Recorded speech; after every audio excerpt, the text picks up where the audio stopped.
উপমহাদেশের চিরপ্রতিদ্বন্দ্বী পাকিস্তান ও ইন্ডিয়ার এ রাজনৈতিক ও কূটনৈতিক উত্তেজনার প্রভাব ফেলেছে ক্রিকেট অঙ্গনেও।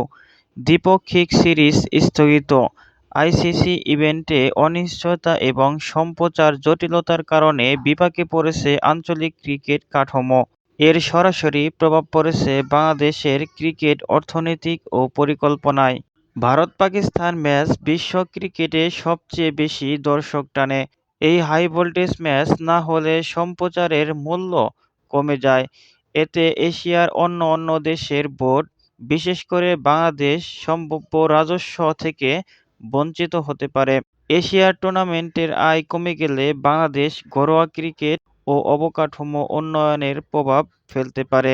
বিশ্লেষকদের মতে, ভারত-পাকিস্তান দ্বন্দ্ব দীর্ঘই হলে দক্ষিণ এশিয়ার ক্রিকেটের বাজারে অস্থিরতা বাড়বে।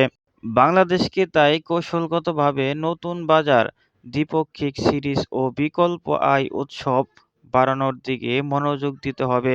ক্রিকেটে স্থিতিশীলতা ফিরলে উপমহাদেশের সব দেশই উপকৃত হবে, আর অস্থিরতা বাড়লে ক্ষতির ভার বহন করতে হবে পুরো অঞ্চলের ক্রিকেটে।